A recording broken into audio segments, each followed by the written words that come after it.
Masuk ke menu utama Kompas Petang, Saudara. Ketua Umum Partai Golkar Erlangga Hartarto memastikan partainya akan menghadang upaya pengguliran hak angket soal dugaan kecurangan Pilpres di DPR. Dengan bergabungnya Demokrat, Erlangga yakin koalisi partai pendukung Jokowi di DPR bisa menghadang rencana angket.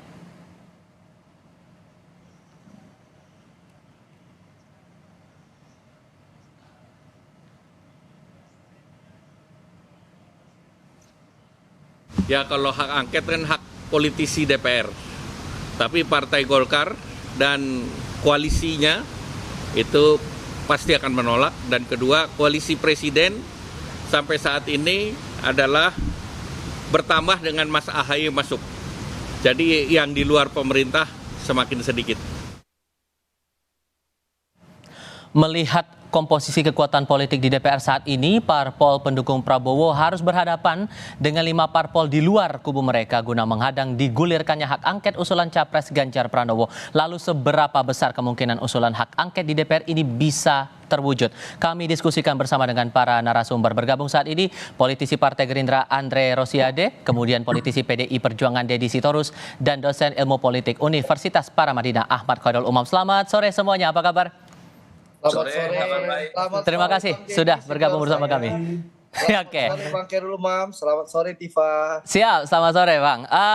Bang Deddy, saya mau mulai ke Anda dulu karena Pak Ganjar udah bilang ini wacananya digulirkan lebih baik begitu. Seserius apa kemudian PDIP bisa memuluskan wacana hak angket ini?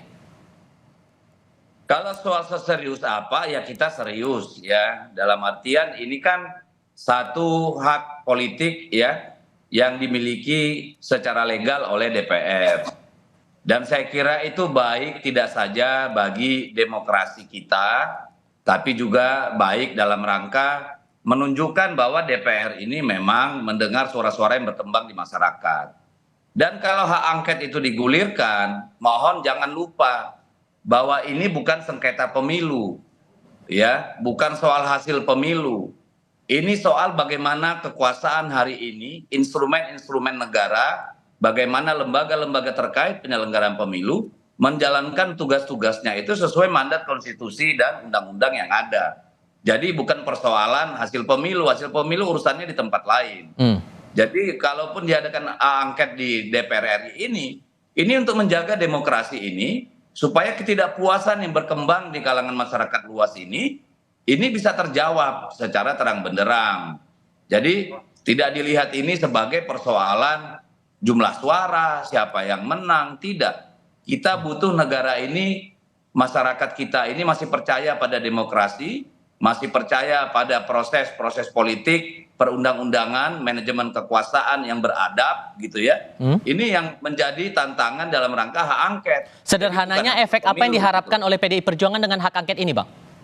Saya kira jadi ada verifikasi dan klarifikasi bahwa lembaga-lembaga negara terkait ya yang ditengarai misalnya terlibat dalam cawe-cawe pemilu ini bisa terang benderang bagi masyarakat benar apa tidak.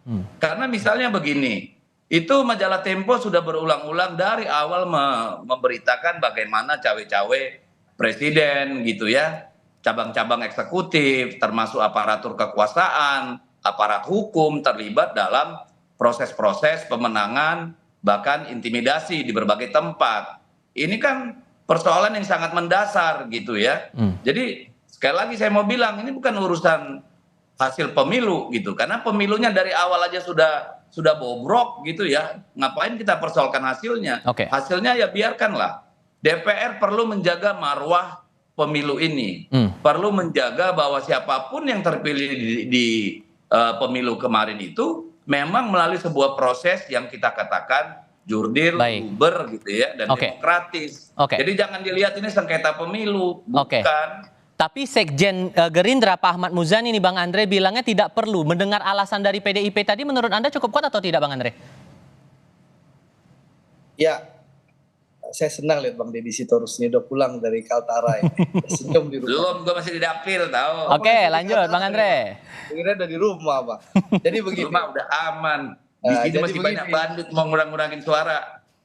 Jadi gini Bang Deddy, Iva dan Bang Khairul Umam, kalau bagi kami Partai Gerindra hak angket itu tidak perlu dilakukan. Kenapa? Karena kalau kita jujur sesuai dengan hati nurani, ya pemilu saat ini jauh lebih baik dari pemilu-pemilu sebelumnya. Ya, bahkan negara-negara asing mengapresiasi bagaimana pemilu kita bisa berjalan dengan baik, kondusif, dan kita lihat begitu banyak berbagai negara yang mengapresiasi pemilu kita ini. Sehingga bagi kami tentu tidak perlu. Nah, soal ada yang dipertanyakan, ada masalah, nanti kan DPR akan mulai bersidang di tanggal 4 Maret nanti, reses terakhir. Tentu nanti teman-teman yang tidak puas bisa melalui jalan rapat kerja Komisi 2 dengan KPU dan Bawaslu bisa dilakukan untuk melakukan klarifikasi maupun mempertanyakan hal-hal yang mungkin dianggap belum sempurna dan kurang baik gitu loh. Tapi kalau menurut kami hak angket itu tidak perlu. Ya, tapi sekali lagi kami menghormati hak konstitusi masing-masing orang bersuara, berpendapat maupun partai politik menyampaikan aspirasi. Karena Sekalipun kemudian alasannya untuk verifikasi dan klarifikasi dugaan kecurangan itu tadi, Bang. Ya, tadi kan saya sampaikan, ini kan penghitungan suara, makanya Bang Deddy ternyata masih di dapil, kan beliau ini mengawal ini rekapitulasi manual yang dilakukan di tingkat kecamatan yang sedang berjalan saat ini. Dan di situ kan kita punya saksi-saksi, partai politik maupun calon presiden punya saksi TPS, saksi kecamatan, saksi kota kabupaten, dan saksi provinsi sampai saksi tingkat nasional. Dan itu mengawal, dan sekarang ada di kecamatan. Jadi sehingga saksi-saksi kecamatan ini akan mencatat, memastikan ada kecurangan atau tidak ada. Nah, jadi menurut saya itu tidak perlu. Nah, kalau ada yang perlu dipertanyakan, nanti Bang Deddy punya pimpinan Komisi 2, silahkan saja dalam rapat kerja Komisi 2, DPR memanggil Bawaslu dan KPU untuk menanyakan hal-hal yang tidak puas. Tapi soal perlu ada tidaknya hak angket kami jelas. Partai Gerindra menyatakan tidak perlu. Karena apa? Karena pemilu kita jauh lebih baik dari sebelumnya, dan juga kita lihat bagaimana pemantauan dan negara-negara yang lain mengapresiasi bahwa pemilu kita ini berjalan. Ini saya harus flashback. Oke, silakan. Ini saya harus flashback bagaimana komentar Andre tahun 2019, komentar Prabowo tahun 2019 ini. Jadi ini cuma tukar posisi aja kayaknya Pak Andre ya. Kalau dibilang ini pemilu paling bagus, ini pemilu paling brengsek dalam sejarah. Oh, hati-hati kita dalam siaran, Bang. Saya ya nggak apa-apa, saya bilang ini pemilu paling brengsek. Kenapa saya katakan paling brengsek? Baru kali ini pemilu untuk milih presiden tuh bayar 300.000, Pak. Dan saya punya banyak orang yang bersedia testimoni soal itu. Bagaimana suara Ganjar di dapil saya yang survei 2 hari sebelumnya 48%, gembos jadi 4%, itu masyarakat satu kampung dapat 300.000. Ya, itu fakta yang terjadi di lapangan. Makanya saya bilang, kita nggak mempersoalkan hasil. Ya, hasil nanti urusannya di tempat lain gitu. Bisa ke MK. Ini bagaimana integritas pemilu kita, integritas eksekutif kita, integritas lembaga-lembaga terkait kepemiluan kita ini bekerja. Jadi itu yang jadi persoalan, bukan hasil pemilu. Hasil pemilu sudahlah. Bagaimana mau menjelaskan secara teoritik, secara akademis, lompatan begitu banyak persennya, ya dari 38% sampai 40%, suara Prabowo Gibran misalnya melompat ke 50% lebih, itu tidak akan ada yang bisa jelasin, Mbak. Ya, silakan mau teori manapun. Dan kalau dibilang negara-negara yang memuji, saya bisa tunjukkan seabrek-abrek media yang menganggap demokrasi kita rusak. Gitu. Sudah ada beda pandangan di sini, Mas Umam. Dan kalau Anda mencermatinya, Mas Umam, semulus apa kemudian hak angket ini wacananya bakal terrealisasi? Oke, Mas Tifal, bagus pertanyaannya, sehingga kemudian saya tidak perlu melerai itu antara Bang Andre dan Bang Deddy. Karena bagaimanapun juga begini, kubu 01 dan juga kubu 03 dihadapkan pada sebuah realitas, ada gap gap suara elektabilitas yang cukup signifikan, terutama pada konteks Pilpres.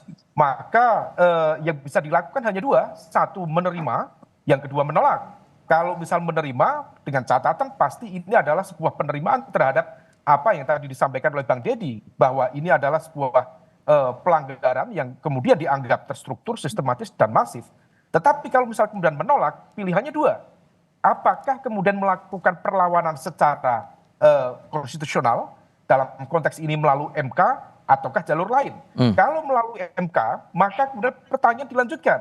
Apakah Bang Deddy termasuk kubu 01 percaya terhadap kredibilitas MK yang sebelumnya Ya enggak lah. jadi materi bulan-bulanan bagi kubu 01 dan kubu 03. Maka dalam konteks ini agenda untuk membuat angket di DPR adalah sebuah upaya perlawanan sebagai bentuk mosi tidak percaya terhadap sistem penegakan hukum melalui Mahkamah Konstitusi. Maka di dalam konteks ini tampaknya agendanya adalah upaya untuk tentu mempertanyakan legitimasi atau dalam bahasa vulgarnya adalah delegitimasi kredibilitas hasil pemilu di 2024, tetapi kemudian tidak menggunakan jalur di Mahkamah Konstitusi, tetapi kemudian menggunakan pendekatan politik. Kalau misalnya ditanya seberapa lancar, andai saja kubu 01 solid, kubu 03 solid, tidak ada elemen kekuatan yang beredel, maka besar kemungkinan ini akan menjadi sebuah pertarungan yang cukup sengit. Karena akumulasi kubu 01 dan juga kubu 03 itu praktis berdasarkan hasil QC, quick count secara umum, itu bisa mencapai sekitar 50,02%.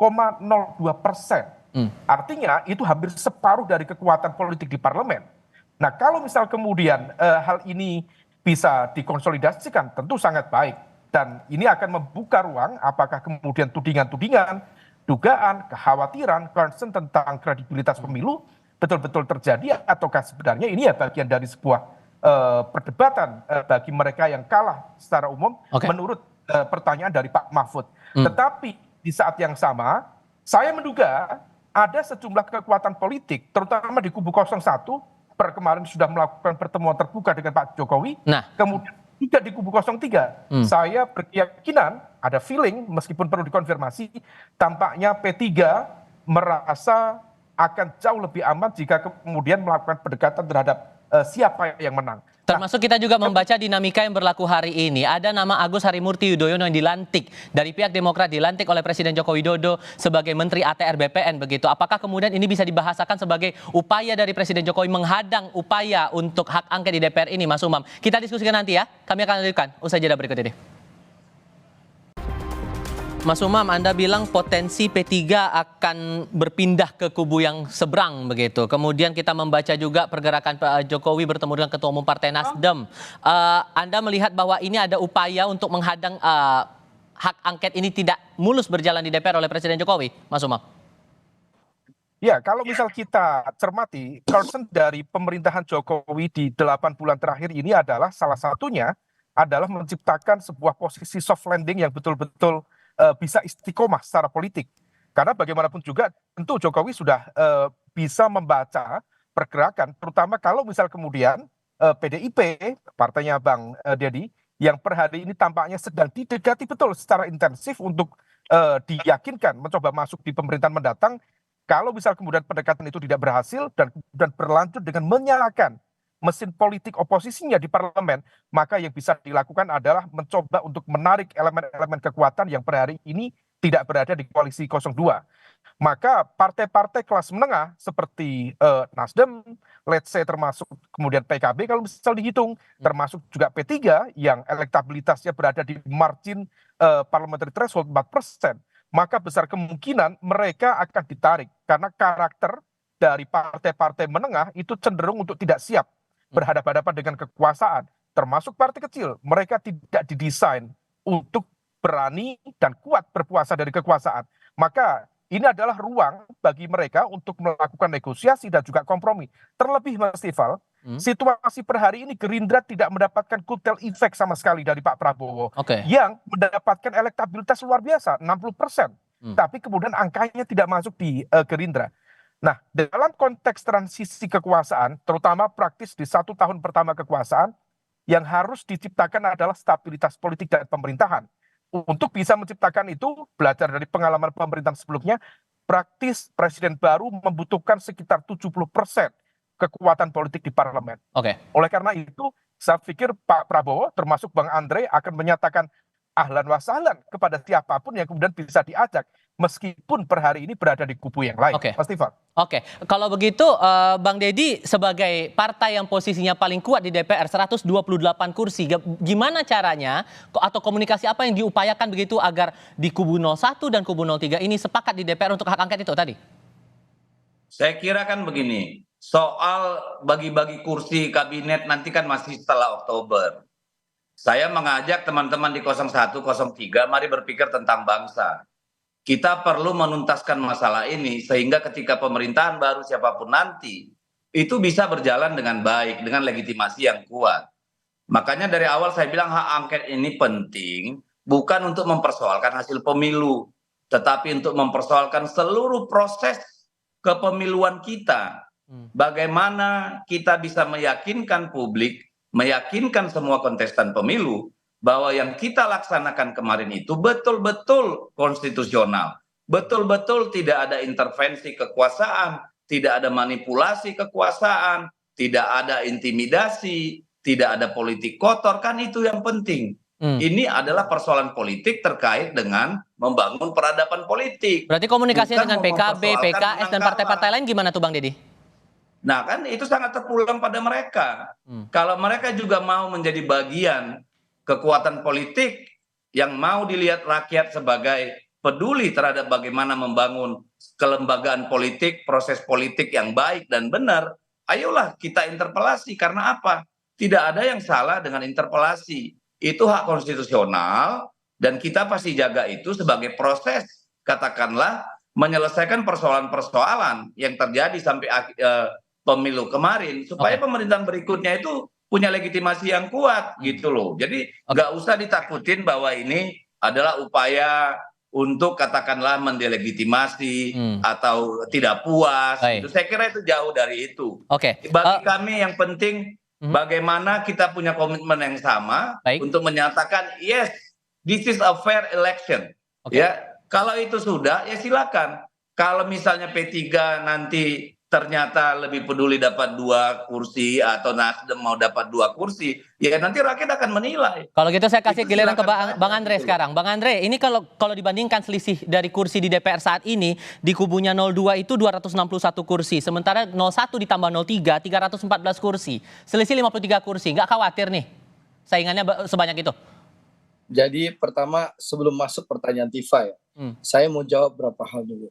Bang Deddy mempertanyakan angka 38% Pak Prabowo kok bisa melejit menjadi 58%. Sebenarnya kalau Bang Deddy menyimak, karena mungkin sibuk di dapil dalam beberapa bulan ini, Profesor Khairul Umam ini hampir setiap hari warawiri di seluruh televisi termasuk di Kompas TV menjelaskan kenapa suara Pak Prabowo itu naik secara bertahap dari 38 ke 42, 43, 46, 47 sampai tembus di angka 51 dan 52 ya.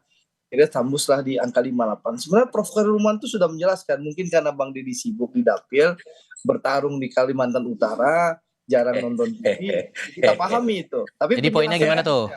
Itu satu. Nah, poinnya Andre mengira saya di hutan nih, nggak ikutin berita ini. Kalau Oke, lanjut Bang Andre. 51 oke lah Andre, tapi 58% Andre. Itu Bang, ada beyond imagination Andre. Bang, ini ada silent majority yang keluar. No. Bentar Bang, gantian. Sampai mau habis pemilu. Bang Deddy tahan dulu, kasih kesempatan Bang Andre sebentar. Oke, silakan Andre, silakan. Saya kan sama senior ini harus sabar-sabar. Jadi gini Bang Deddy. Orang menang harus sabar memang Andre. Iya. Jadi gini Bang, ini silent majority yang keluar dan muncul melihat perilaku di Minggu Tenang. Bagaimana ada serangan gelap terhadap Pak Prabowo dengan peluncuran film Dirty Vote. Kita terima kasih sama Dirty Vote itu. Karena Dirty Vote lah orang berbondong-bondong akhirnya yang masih ragu memilih Pak Prabowo akhirnya menentukan pilihan untuk memilih Pak Prabowo. Itu yang pertama. Yang kedua Bang Deddy ya, saya paham. Kalau mengutip kata Pak Mahfud itu kan yang calon wakil presiden yang Bang Deddy dukung, bahwa memang pihak yang kalah cenderung menuduh KPU itu curang. Itu kata Pak Mahfud, itu pernyataan beliau yang viral berapa tahun lalu. Pak Mahfud ini cawapresnya Bang Deddy Sitorus. Nah, tapi tidak apa-apa. Sekali lagi, silahkan saja Bang Deddy dan kawan-kawan punya wacana. Kami menghormati. Tapi sikap kami jelas bahwa kami merasa hak angket itu tidak perlu. Kalau memang butuh klarifikasi, butuh hal yang ditanyakan, memang kita wajar teman-teman menanyakan ke KPU dan Bawaslu. Memang meskipun ini jauh lebih baik dari 2019, tentu masih banyak yang tidak sempurna, yang ada permasalahan. Nah, untuk itu tentu DPR membuka ruang itu. Ada rapat kerja antara Komisi 2 dengan Baik. KPU dan Bawaslu. Monggo dipergunakan itu. Tapi Kesempatan kalau terakhir bicara saya berikan. interpelasi, bicara hak angket, tentu itu tidak perlu. Apalagi rakyat sudah menyampaikan. Ya, Andre, pendapatnya melalui pemilu. durasi. Oke, mayoritas rakyat sudah memilih Pak Prabowo. Oke, sekarang saya kasih kesempatan ke Mas Umam. Mas Umam, singkat saja. Ini gimana caranya kalau memang ternyata dengan tantangan yang tantangan sebesar ini, gimana kemudian proyeksi Anda? Ya, kalau menurut alasannya, Mas Umam, silakan. Ya intinya ini adalah sebuah pertarungan politik dan tentu akan diselesaikan juga dengan cara-cara politik. Dan dalam konteks ini seringkali siapa yang menang itu memiliki bargaining position yang jauh lebih kuat untuk kemudian mengamankan, menetralisir, termasuk dengan cara memberikan skema kompensasi dan lain sebagainya. Nah inilah kemudian ujian betul terhadap kredibilitas moral politik partai-partai yang ada di koalisi, yang kasihkan perubahan, kemudian memberi suara kritis, betulkah kemudian rasa perubahan itu betul-betul sesuatu yang memang hasil refleksi politik dan demokrasi, ataukah hanya sekedar gimmick murahan saja yang bisa ditukar dengan kapan saja dengan kursi jabatan di kekuasaan. Jadi kita tunggu, ini adalah ujian real dan rakyat akan menilai dengan baik. Bung Deddy, singkat saja. Singkat saja saya bilang begini, dirty vote itu adalah faktual, dikerjakan oleh para intelektual akademisi. Potongan-potongan yang disampaikan oleh para intelektual di dalam film Dirty Vote itu sudah dibicarakan banyak orang selama berbulan-bulan. Kelebihannya Dirty Vote, dia menggabungkan sehingga menjadi satu informasi yang utuh.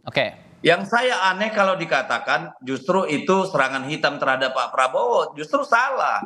Gitu ya, karena itu terbuka, disiarkan gitu. Dan kalau itu dianggap sebagai katakanlah titik balik limpahan suara kepada Pak Prabowo, mari kita lihat komen-komen orang. Tapi saya tidak mau komentarin itulah. Itu bukan persoalan kita hari ini. Persoalan kita hari ini, bagaimana pemerintahan yang akan datang itu memang legitimate dan semua pihak bisa belajar dari proses kemarin. Pembuktiannya nanti saat DPR aktif lagi di tanggal 4 Maret 2024. Para narasumber, terima kasih sudah berdiskusi bersama kami. Selamat sore semuanya. Bang Deddy, selamat berjuang Bang Deddy. Terima kasih. Selamat sore semuanya.